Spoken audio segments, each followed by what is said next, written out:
started on our list of successes. Do you want? How does it look to you? How does it look from up at the 11th in Congress, as we're speaking here from 9th in Congress?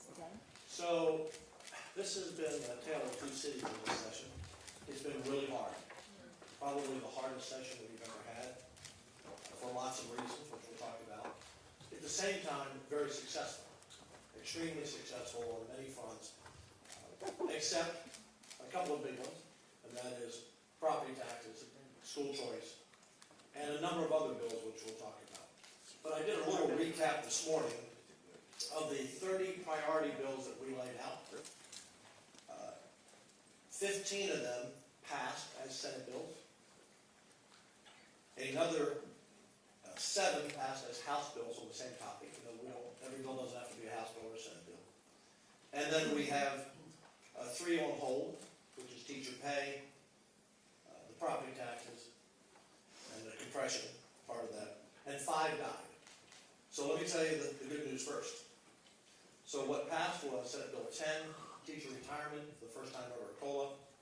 Senate Bill 12, the drag queen shows, keeping the drag queen performers away from children.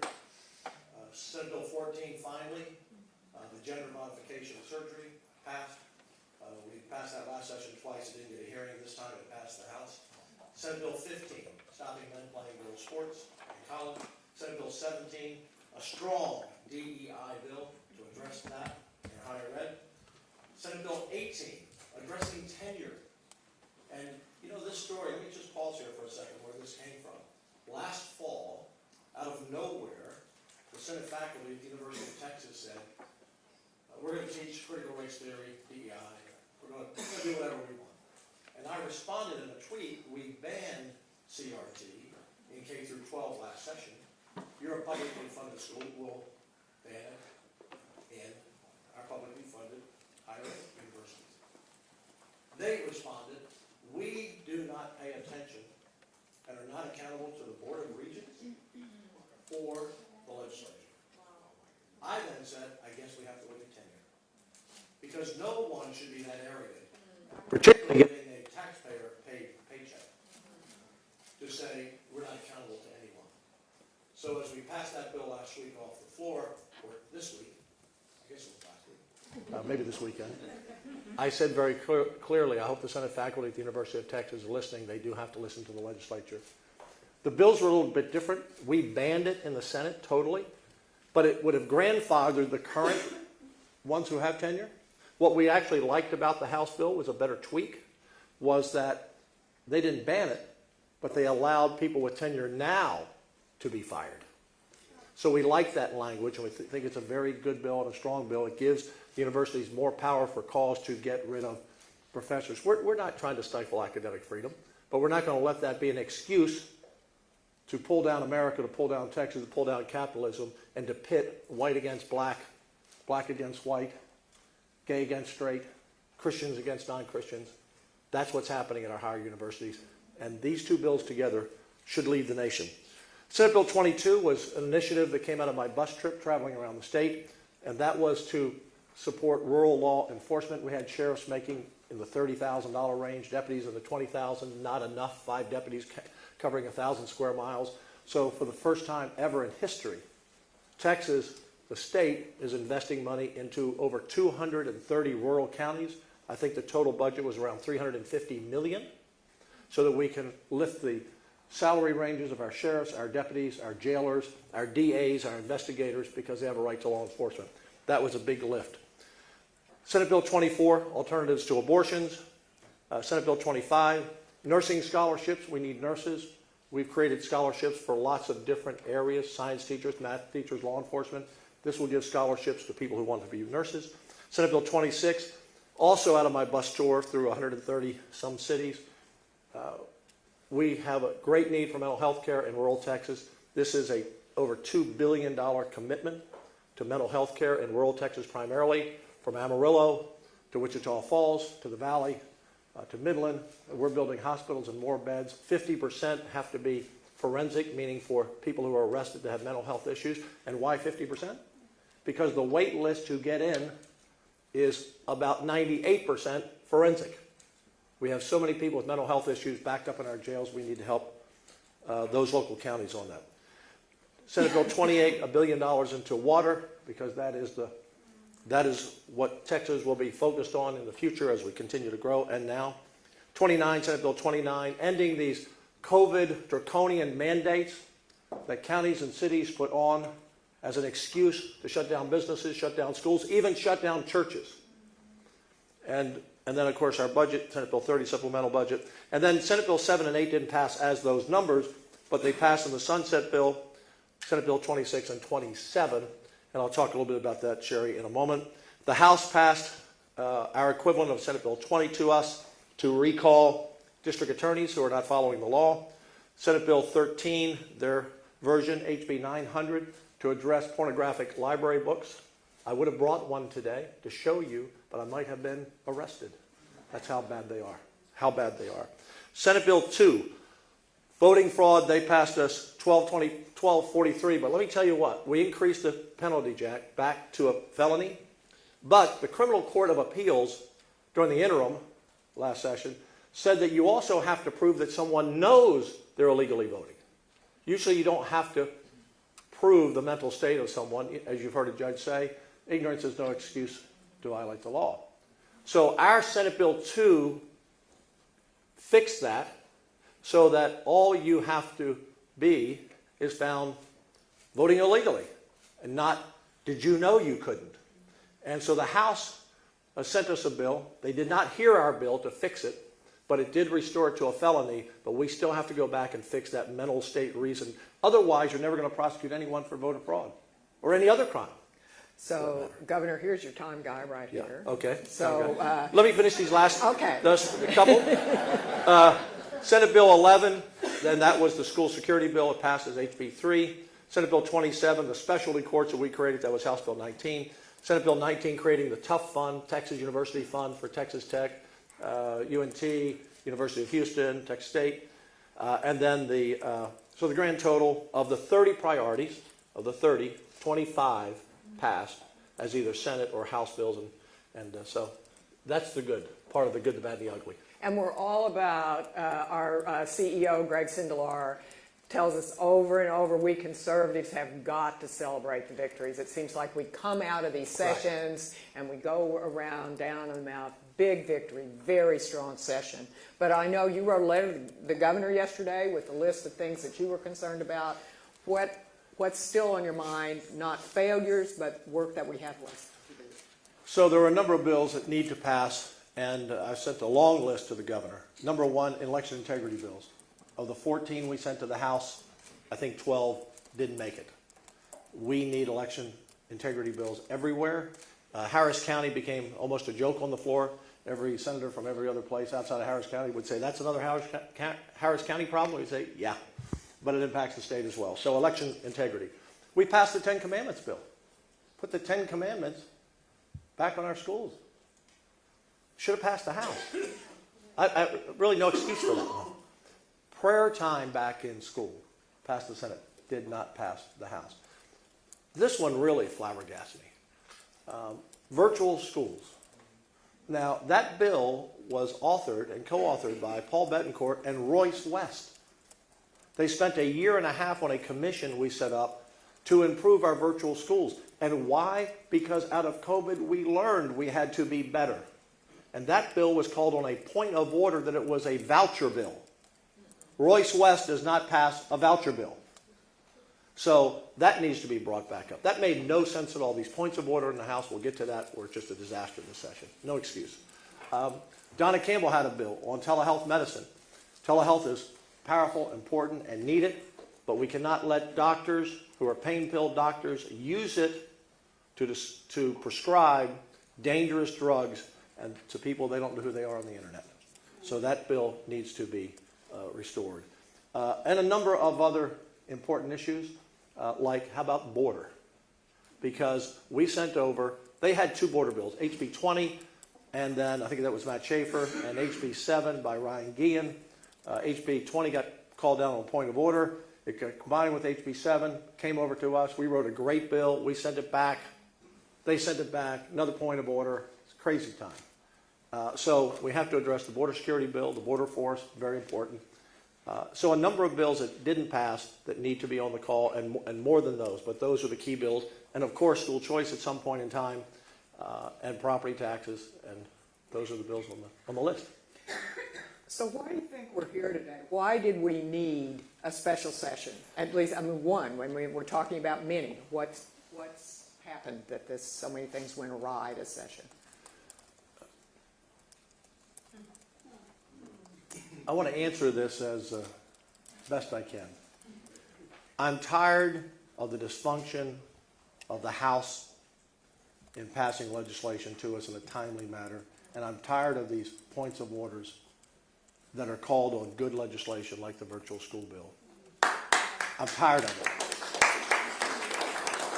I have begged and pleaded with the House every session, send me your legislation sooner. This session, once again, we received 1,250 bills with about 3 to 3.5 weeks to go. 900 of those with 2 weeks to go. We can't hear them. It's tough to find which ones are the good ones and the bad ones to pass. Secondly, on April 3rd, we had passed 121 bills. They had passed 7. They spent the entire month of March basically doing resolutions and going away for long weekends. Nothing was done in March. Even by the 3rd week of March, I think they had passed 80 bills. We were up to over 300. We had almost all of our 90% of everything that we voted out was to them by the end of mid to late April or the very first week of March, of May. We got everything out. And here's the problem. They don't hear on their calendar Senate bills really till the last 10 days to 2 weeks. And because of the points of order and shoving, the Democrats have total control of the House chamber. Total control. So we're a Republican majority state, and the rules in the House are set up to allow the minority to kill bills they don't like. And it's just dysfunctional. The points of order on conference committee reports, we've never seen it like that. I mean, you can get a point of order because the bill analysis, someone on the staff made a mistake and wrote the wrong word, misspelled something, got something out of order, and you kill the whole bill. People have worked, House members as well, and senators, have worked a year and a half before session. Various groups, Democrat and Republican, have worked on legislation. And it gets there after hours and hours and weeks of work, and someone says, oh, there's a word misspelled there. Send that back. The only reason the Texas Senate passes the conservative agenda that we do session after session after session is because in 2015, when I became lieutenant governor, the rules were changed to benefit the majority. People get frustrated if they elect you and you go and say, well, you know, the Democrats did this. They chubbed this bill. I mean, you shouldn't be able to get up for 10 minutes and talk about artwork in Italy to kill a bill. That's not what the people expect from us. So I've said to members over there, change the rules. Give yourselves a fighting chance of the majority. Now in the Senate, people say, well, when we change the rules on the blocker bill, we're going to run over the Democrats. I think every session we pass 700, 800, 900 bills, every session. And usually less than 25 are partisan bills. Everything else is bipartisan. Bipartisan. 99%. In the House, I have maybe 5 points of order in a year. They have that over there on a bill. You can't function. And it breaks my heart to see good legislation killed because of that. So if the House doesn't change the chubbing rules, if they don't move up their clock, if they don't go to work in March, we're going to be in the same situation as we have been forever. When I talk to the veterans, and I'm now a veteran of 17 years, I guess, I've been around longer than most in the Senate, but those before me say it's been this way forever. And it needs to change. So if that sounds like I'm being critical, I am being critical because it's killing bills that people want us to pass. So if you ever pass a budget out of the Senate, they usually pass unanimously. Yes. Which means that Senator Eckhart and Yes. Senator Hall Yes. are in agreement. Yeah, this time it passed 29 to 2. 29 and to I 2. think That's close to unanimous. and every other budget passed either unanimous or 30-1.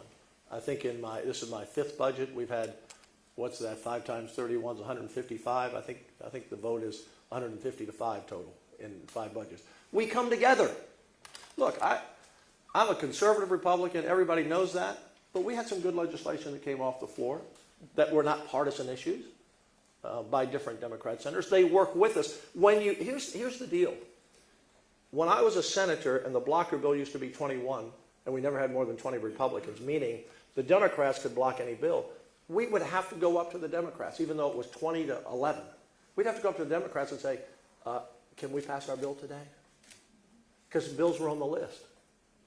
I mean, we're in the majority, 2011. Can we pass our bill today? So what was a practice became abused.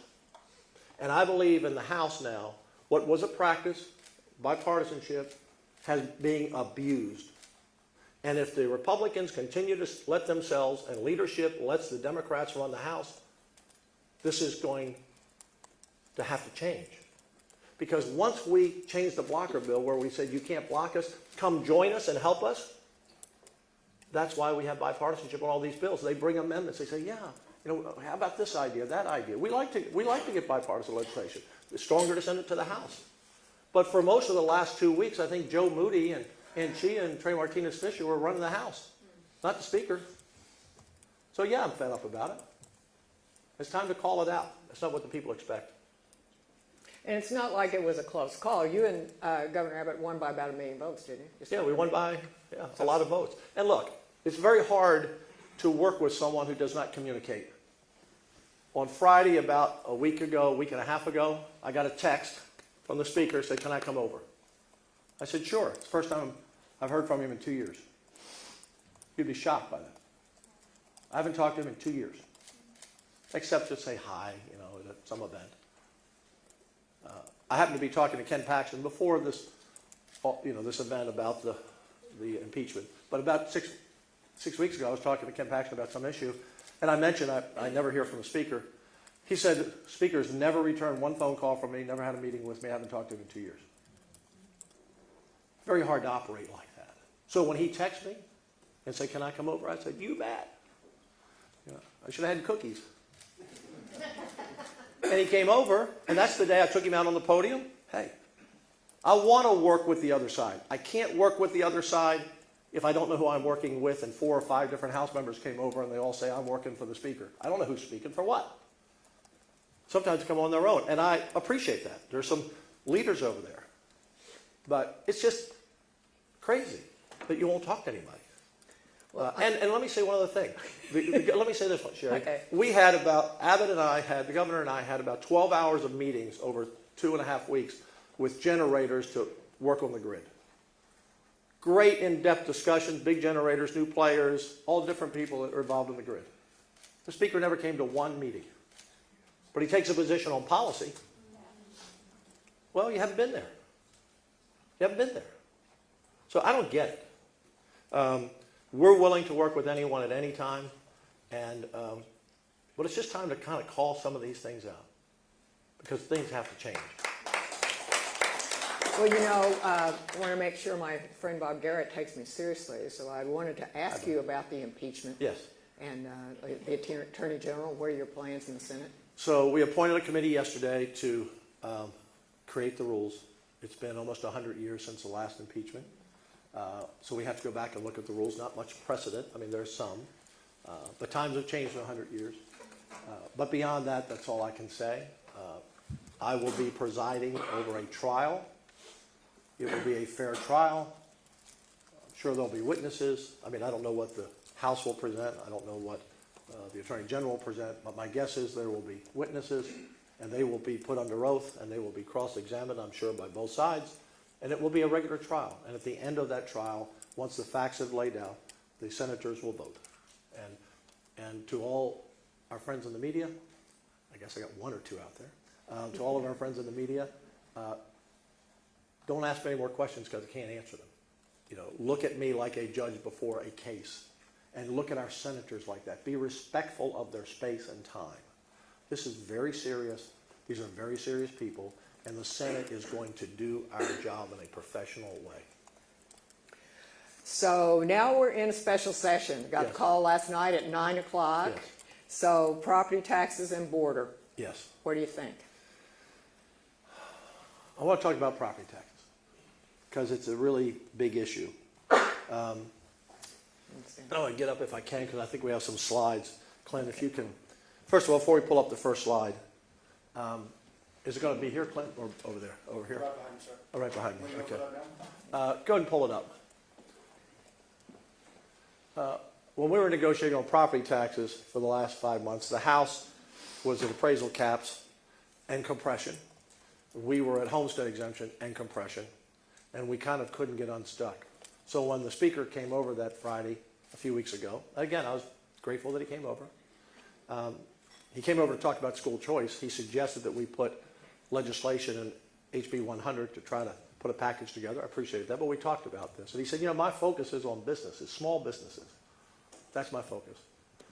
Small businesses. And so I said, okay, here's some ideas. So this came a few days later. There are a couple of things we could do to try to break the logjam. We could end the reporting for no tax due franchise tax because this is an amazing statistic, there are about 2.6 million businesses in Texas. Only 166,000, Bob, pay the franchise tax. 166,000, because most are sole proprietorships or have or never actually operate, even if they follow charter. So there are 1.7 million businesses that don't owe any tax, but they have to file. So let's get rid of that. That's ridiculous. It costs them a couple $100 just to say, I don't owe you any money. Number two, we could double the no tax due, because right now, if your revenues are under 1.25 million, you don't owe a tax.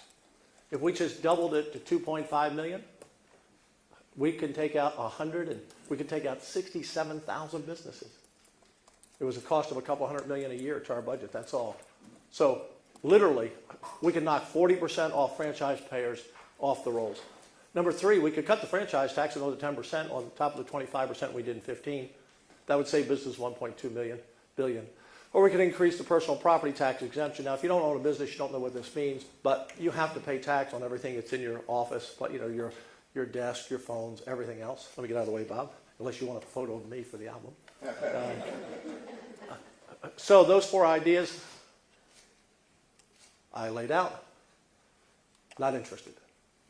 So if you're interested in saving small business money, any of these four directly save them more. Let's go to the next slide. No interest. So, we're coming back here.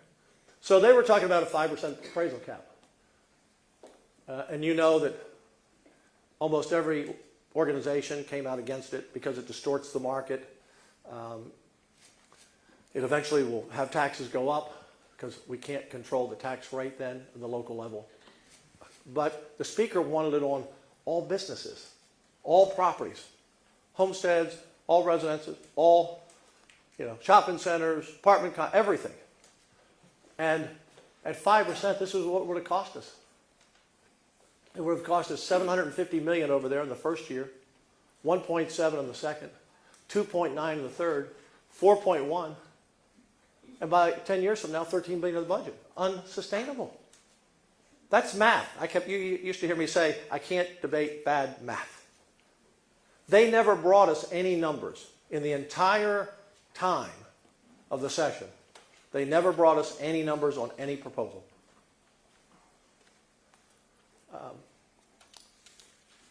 Let's go to 8%. So the 8% appraisal cap, because when we were meeting the other night with the governor, the speaker said, can we do 8? And I said, maybe we can do 8, but only on homesteads. Don't want to do that. Don't want to do that. It doesn't really impact homesteads. But he wanted to do 8% across. He said, no, I got to have it for everybody. Everybody.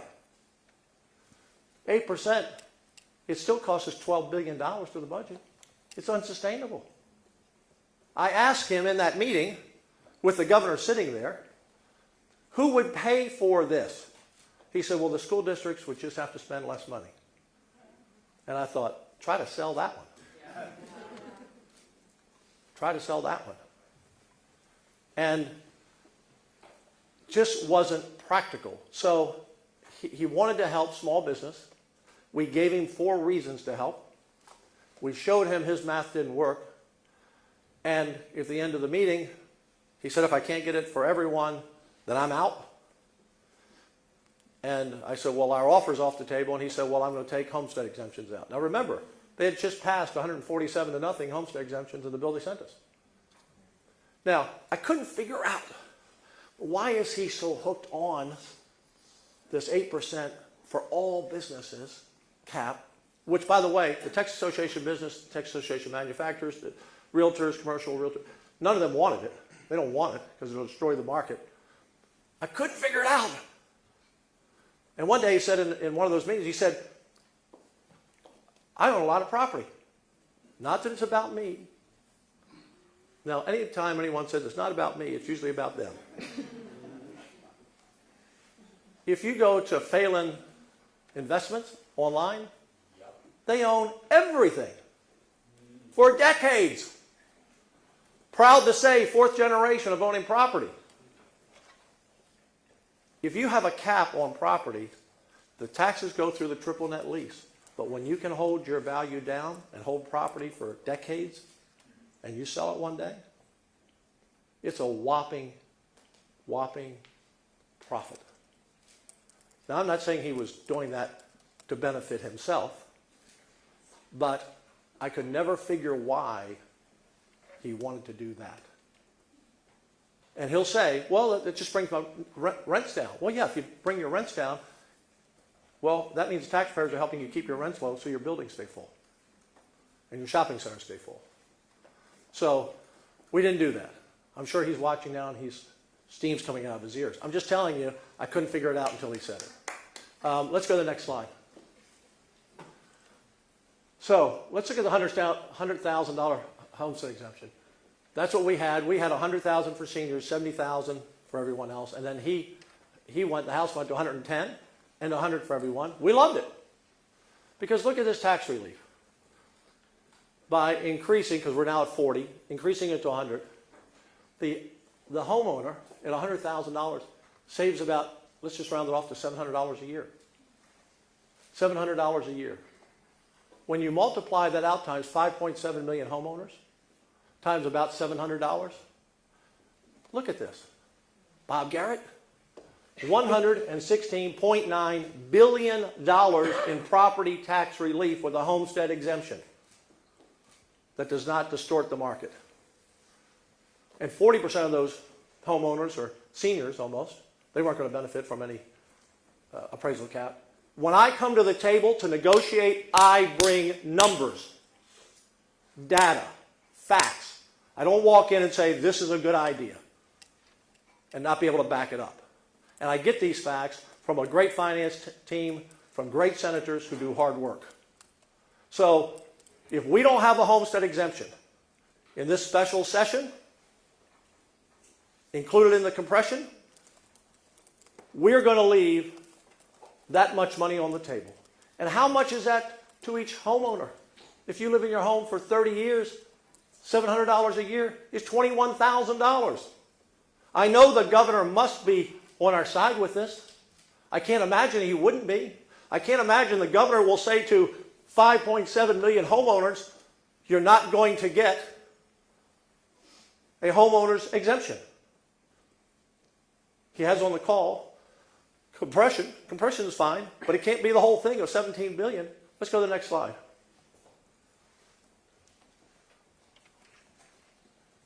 I want to show you this. So we have 17.6 billion. Again, I bring facts, I bring data, I bring numbers. And anyone who wants to challenge them, we'll stand up to them. If we do all compression, as the House offered us yesterday, by the way, on the last day, they said, if you'll do all compression, we'll sign the deal. I said, we're not doing all compression. We're going to have homestead exemption. All compression saves you $710 on average. If you do 17.6 in all compression, 710. If you do 2/3 compression, again, compression's fine. If you do 2/3 compression and add homestead for the other third, look, $1,416.29. Take a photo of that. So if we do all compression, We are taking $700 out of the pockets of every one of the 5.7 million homeowners. $21,000 we are robbing from them. So I support compression. We did $5 billion in 19. In our current $17.6 billion budget, we have about $12 billion in compression and about 5.6 in homestead exemption. So we're not saying don't do some compression. But you can't do it all because look at the value you get. And I hear people say, well, compression will put us on a pathway to no property taxes. Compression is everlasting. No, the only thing that's everlasting is when you get an exemption, a homestead exemption. And let me tell you why I know the House knows that's good, and I know the governor supports this. I believe he supports this. It's because what did they put in HB 5? The new 313. The only reason we supported HB 5 in the Senate, by the way, was because it's another one of the incentive vehicles for dispatchable energy. And we eliminated the old 313s that I killed last session because I held the bill from going to the floor. Because 66% or so went to renewables, and we need more dispatchable. But what do they do in HB 5 that Governor Abbott loves and Dade Phelan loves? It gives exemptions.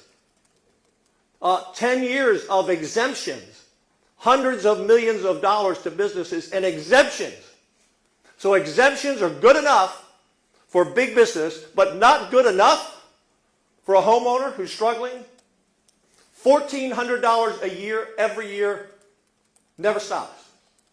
I will not step back from this. And I might be the last guy standing, but I'll be the last guy standing. Homeowners in this state deserve real property tax cuts. And that's a combination of compression and homestead exemption. Let's go to the last slide. So, let me show you why, and I know I have great friends here at TPPF that think compression can get rid of all property taxes. Okay, I do, I know. And friends on the outside. But Bob, I just look at you, Bob, because you've been hanging around for a long time. I recognize you more than some of the new ones, and Jack and others. Our budget this year is $321 billion. The state's share of that is $144 billion. You didn't know you were going to school today, did you? Total local M&O taxes projected for the next 2 years is $55 billion. To end property taxes through compression, we would have to come up with $55 billion. Now, how much is $55 billion? It's 38.2% of our entire budget. You'd have to cut school funding. You'd have to cut medical funding. You'd have to cut law enforcement. You'd have to cut everything.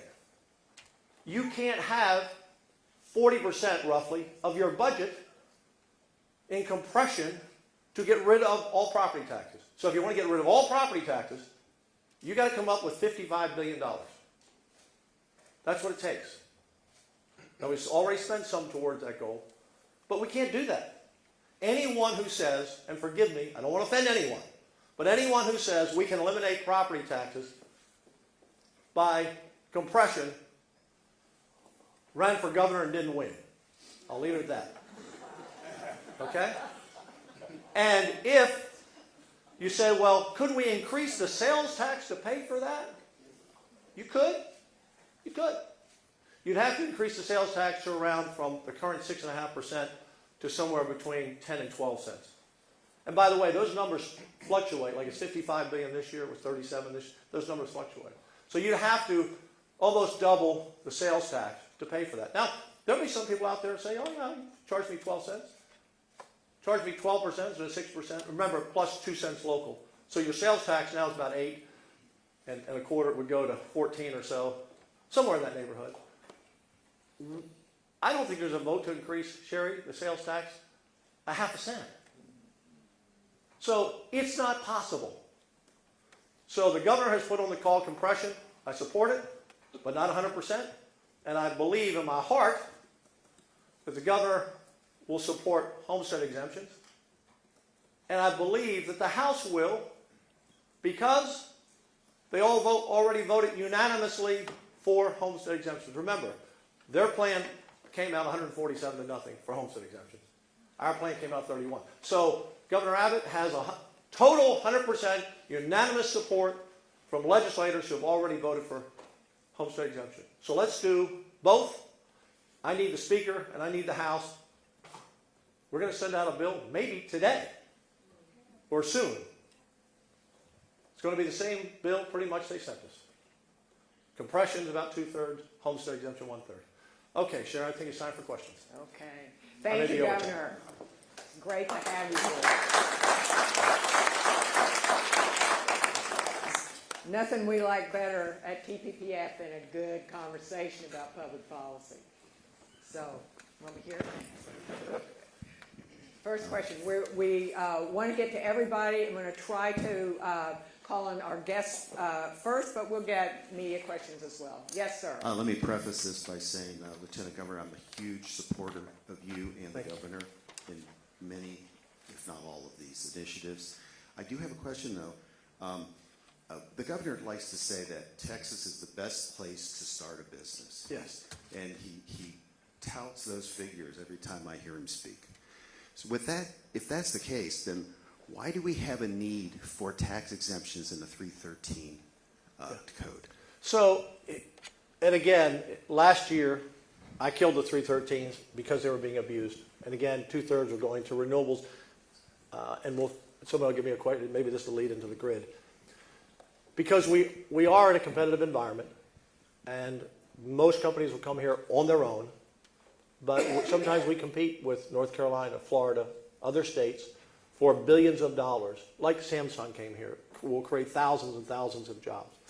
And so sometimes a little piece gets you over the top, and that's why. We cut it back by 50% from the original bill, the incentives. We have stringent work requirements in it, and we narrowed it down to manufacturing, technology, energy, dispatchable energy. Here's where we're on the grid.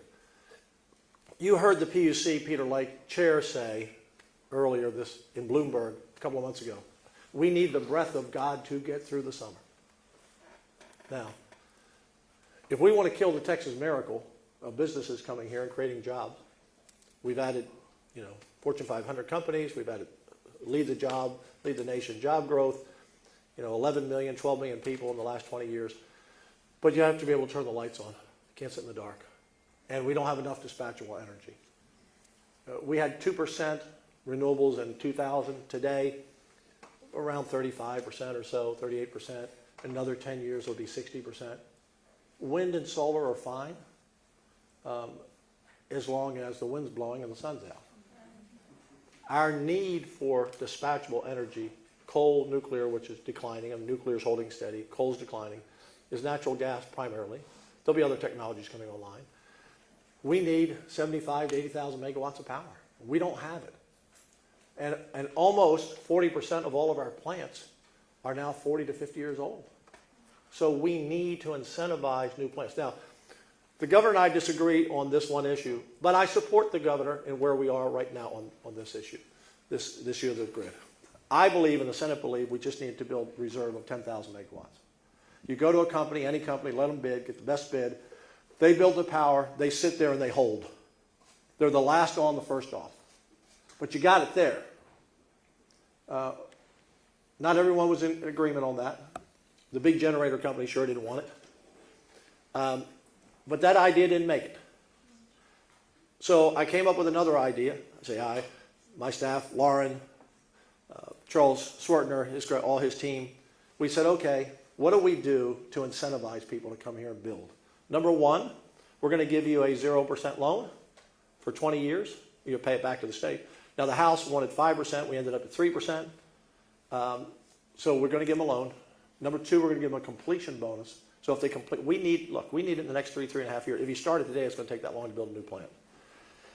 And the third was to give you a tax abatement. And that was the only reason we passed in the Senate 5, or my only reason. So the three-legged stool, so that companies will come in and build. And I'm talking to companies now about trying to come in, find a pathway, because we have to have the natural gas power. It's the most important thing this session.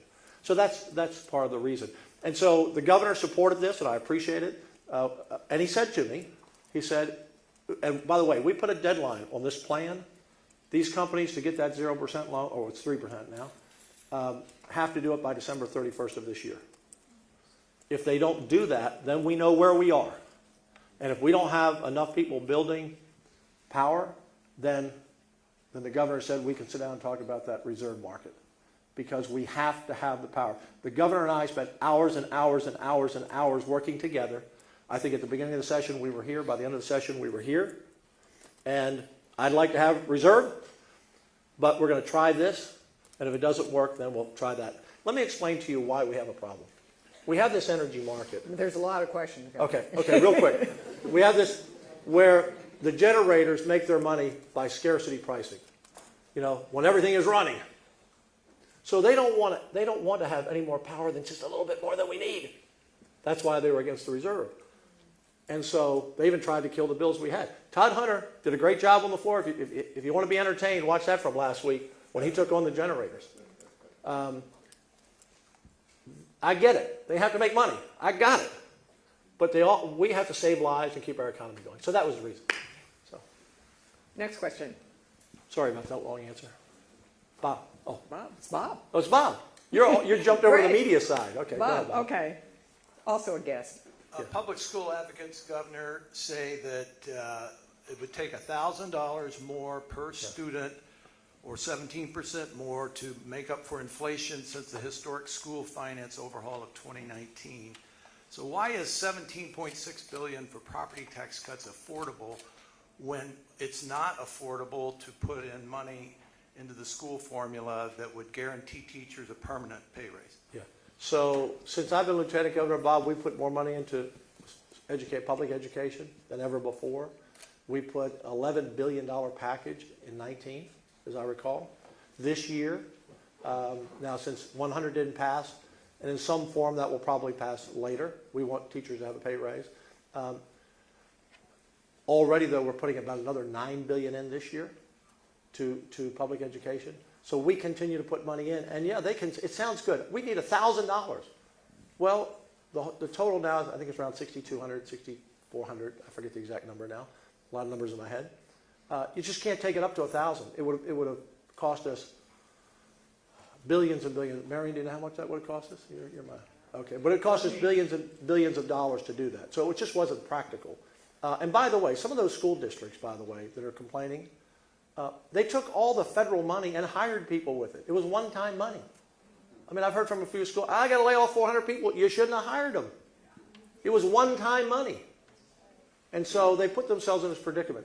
We have funded schools a significant amount, and I've learned a long time ago, no matter what we did, if it were 1,000, they'd want 1,500. It's never enough. It's never enough.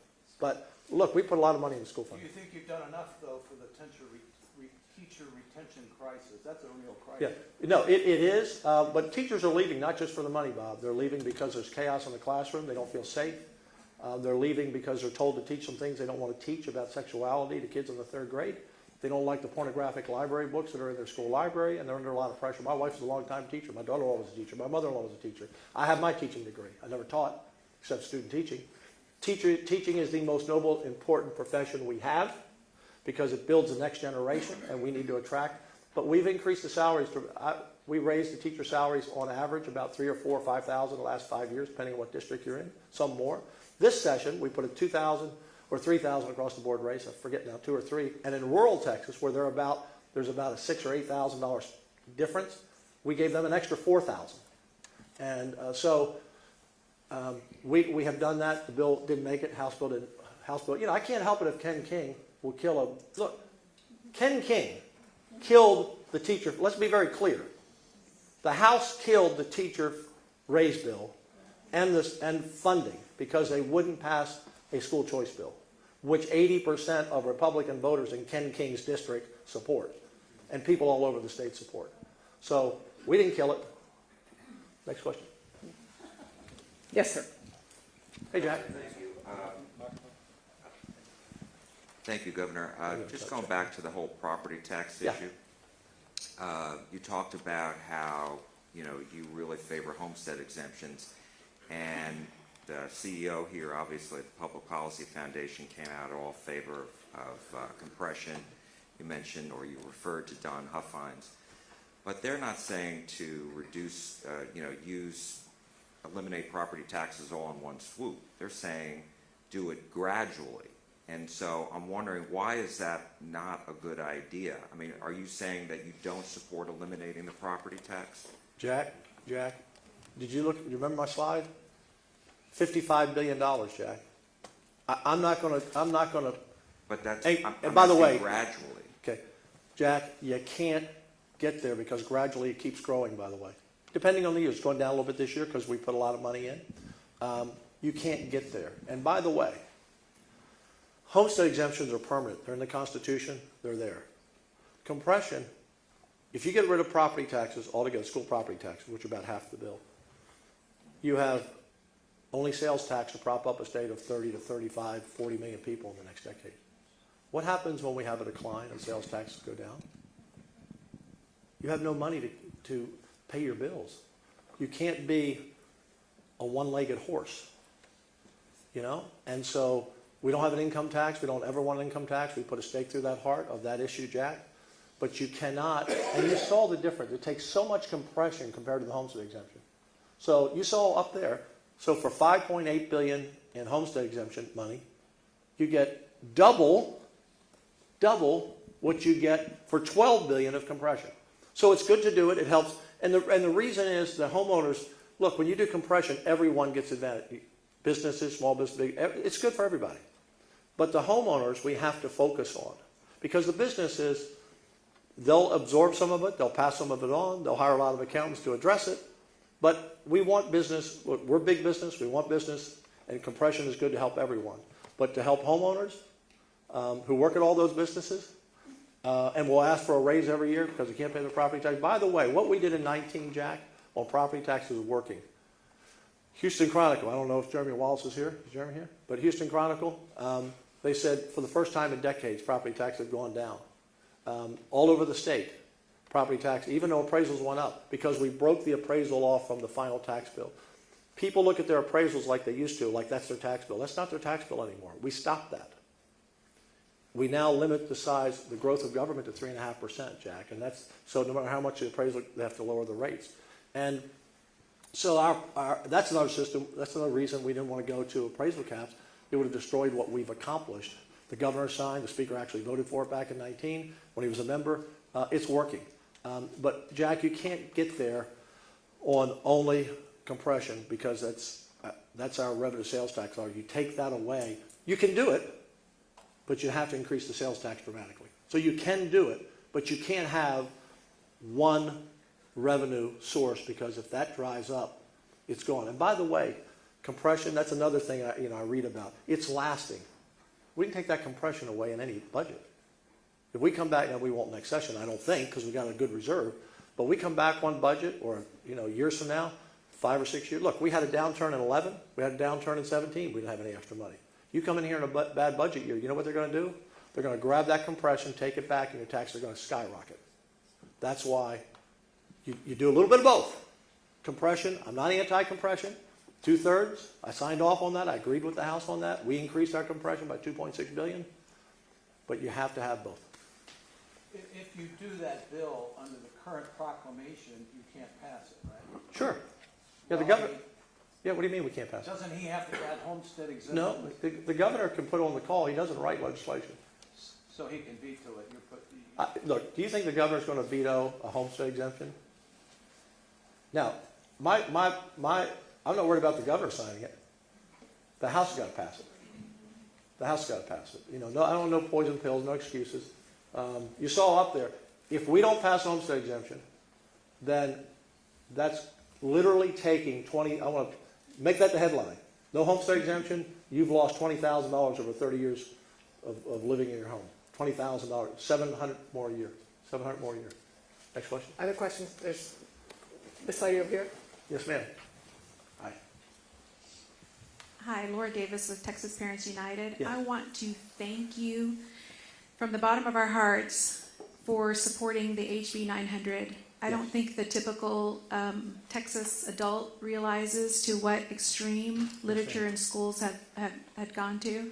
And I was wondering, in regards to gender studies, we're in Leander, Texas, and we just had a video where a teacher in the 4th grade was talking about how she talked about gender studies with the little 9-year-olds. Yeah. And I just wanted to see if you knew that that was an issue. And You know, the parents, and I've gotten a lot of material from a number of parents around the state, you all are our canaries in the cave. You know, we have 8,000 campuses, roughly 1,200 school districts, 5.5 million kids, 360,000 teachers. We don't know unless you tell us. And I will tell all of you, that was a good bill by Jared Patterson. Angela Paxton had SB 13. We tried to get them both together. They said it would go down on a point of order, so we didn't want to kill 900, but that's what we were waiting for, to try to make them both work, because they did a little different things, but Jared's bill is a very good bill. I thought this was okay. Okay, are the books really that bad? There's a book called Let's Talk About You.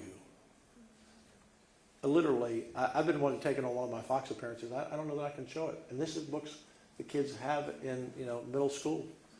There's a page in there that talks about showing our children how to go to pornographic websites. They talk about pornography as sweet and sugary. Pictures that I can't even show my female staff, but yet it's in our schools. And this is why the Ken Kings of the world need to stop school choice from Texas. The number one issue today that people say in a national poll of wanting school choice is because they don't like that being taught to their children. We don't want our kids. I've got 8 grandkids. I don't want them in the 1st, 2nd, 3rd, 5th grade seeing this filth. Look, there's a real left woke agenda out here that I think is anti-family, confusing to kids, and we've seen it grow and grow, and we have to fight back. And so, thank you for being one of the moms on the wall. There's a question in the back. Governor, I'd like to ask, so the governor,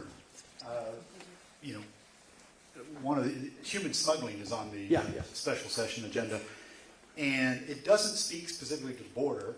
It talks about human smuggling, and I presume that's across the state. Yes. And I equate that to human trafficking. I was just curious if I do that. too. Okay. Could you speak to what you see as potential issues that could be addressed during the special session on that? So I'm sure the House will send us some good work. We'll send them some good work. Senate bill, House Bill 7, which was kind of came out of House Bill 20 that went down a point of order, called for a border force. The disagreement in the House is they didn't want it under DPS or the Texas Rangers, and I said, wait a minute, what are you guys talking about? Don't want it under the Texas Rangers and DPS? Like, that's our border, that's our controlling law enforcement. You have to have an integrated network. But we set up a border force to be under a Texas Ranger, reporting to the governor, working side by side, because you have to integrate, all these commands. So I'd like to do that. The House sent us a bill that didn't have a fiscal note on it. I thought, you want us to hire 1,000 people, but you didn't put any money in the bill. These are the things that kind of puzzle me from this session. You send us a bill to hire 1,000 people and form a border force. And you know what that bill actually said? If they needed something, just go grab it from DPS. You need a plane, go get a plane. You need a car, take a car. Maybe it was a crazy bill. So we fixed it. And we sent it back. Oh, no, we don't want it, because we don't want a Texas Ranger in charge of our border force. Excuse me? Okay, so border force, we need clamping down on smuggling the best we can. The child, it's modern day sex slavery, and this president allows it to happen. Fentanyl, we know all those issues. We had a bill 2424 by Brian Birdwell that would have said if you cross the border illegally the first time, you go to jail for Class A misdemeanor, second time state jail felony, and if you're a criminal, depending on the offense, you can go to jail for life. And the House didn't pass that bill. I'm asking them to pass that bill this time. So thank you. Let's do one more question. Wait, over there? I'm glad I'm not choosing. It's done. Okay. Well, you don't have a microphone, so we'll do 2. Let's do this one. Sorry, Clint. Hi, thank you for your time today. Sure. I'm just wondering how in a special session you foresee school choice passing, and if it does go through, will teacher pay raises be tied to it like they were in the regular? You know, I don't know. First of all, the second part of the question, I don't know. When Dave came over that day, and I didn't know why he was coming. I hadn't talked to him in 2 years. And I'm an easy guy to talk to. I'm the easiest guy you can talk to anywhere. I like to talk. But he came over and he said, I have an idea. And I said, what's it? He said, put school choice on HB 100. And I said, really? He said, yeah. We get it all done. So let's try it again. There's no reason. Look, I think there was a button that they were wearing over there, Ken King, 24 people against school choice. If you're a House member and you're killing school choice, well then don't punish the other, 5.2 million students and parents in the state because you don't want it. Bracket your district out. Bracket your counties out. And guess what? They're going to hear it from the parents and say, what'd you do that for? So to those 24 anti-school choice Republicans, just bracket your school districts out. Just bracket them out. See if you have the courage to do that. Because they're going to get hell from those parents saying, what about us? These are primarily Republicans who have an attachment somehow or another to the education system. Not 100%. They were on a school board. They were school. And look, a senator has 1 million people. And so if there's one pocket somewhere on any issue that's unhappy with them, it's a broader view, and they can absorb some hits. But you're a House member, you're going to hear from a lot of people in a smaller area, and I think some worry about their election. But they're listening to the superintendents. They need to be listening to the parents. So I don't know how it will come out. But Well, this guy over here, Erica. Yes, thank you. Lieutenant Governor, I wanted to ask you, the words that you kind of used at the beginning of this were, it's a tale of two cities. Yeah. And I don't know how much you were watching the House floor yesterday. There was, I wasn't. I figured you were a little bit occupied. We were busy. There was a moment where essentially a big bipartisan group honored Speaker Dave Phelan and called him, I believe the words used were the best speaker they had known. Yeah. We have seen, obviously, the Attorney General had called on Phelan to resign. That ended up not being the main headline of the week. But do you anticipate, with this case that you've kind of built against Phelan, do you anticipate making any sort of similar call for him to resign? No, look, I'm not asking him to resign. I didn't put out that note. I'm not even suggesting that. I'm suggesting it. Run the House in a way that's functional, that we can get things done, so we don't every session come up to getting 1,000 bills from them in the last week, and all the House members come over and say, can't you pass my bill? My bill's not passed. You sent us 800 in the last 7 days. I'm sorry. And quit squeezing us down to Senate bills in the last 10 days. They just need to. They would be so much happier if they did that. I mean, look, I don't know what they did over there. I'm sure they all love it, whatever. I know this, when some of them go back in their primaries this year, for those who voted for gambling, they may not think that was a good idea. For those who voted against gambling, they may not think it's a good idea because maybe the casinos will be primarying them. He made them cast a vote on a bill he knew we weren't going to hear because we didn't have, I said it all, we don't have any votes. Don't have any votes. But now there's a jersey on every one of those members on gaming. There's a jersey on every one of those members if they don't pass a homestead exemption for real this time. There's a jersey on them for a lot of bad votes that he forced. So I'm glad they love him today. When they go home in their primaries, we'll see how, if they still love him. But, Dave's a challenge. But I'm not asking him to be replaced. I'm not asking him to resign. But we just have to be. This should be easy. It's 3 Republican leaders. This should be easy. I shouldn't need to take Tylenol 3 times a day. It should be easy. Governor, thank you very much. It's 11 o'clock. Thank all of you, and I'm proud of my senators, all of them, in many ways. The other day, when the impeachment became real, our members got together and prayed.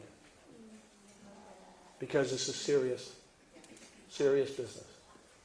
Sunday, the only Sunday that we're in session, the last Sunday, We had a church service. I started this 3 years ago on the Sunday. And the members come and they pray together and they sing. And then we went out on the floor and we held hands and we said the Lord's Prayer. Republican and Democrat in the Senate. I have some wonderful, wonderful people to work with. They're smart. They work hard. Both parties, many members are really Christ-centered, strong in their faith. And it allows us to make the tough calls. It allows us to do the work. And the House also, I know, have many strong people of faith as well. But I'm proud of my Senate. I'm proud of the Republicans. You know, Brandon Craig, Charles Swertner, Joan Huffman, I go down the whole list. Man, they put in Paul Bettencourt, they put in all 19 of the Republicans and the Democrats. Look, we still don't have this chaos of points of order. We don't have this chubbing thing. Our Democrats get up and they debate, and maybe they debate for an hour. They have a chance to say what they want to say. But we don't have this chaos. And so I'm lucky to be the lieutenant governor, and I'm lucky to have these 31 senators, and especially my 19 Republicans, the most conservative body we've ever had in the Texas Senate. And I don't mean to offend anyone today with any of my remarks, but I didn't get elected to come here and sugarcoat anything for the voters. The voters need to know what's going on, and they're looking for a leader, and I intend to lead on the things that I think that matter to them. And if I rub a few people the wrong way, I'm sorry. Thank you all. God bless.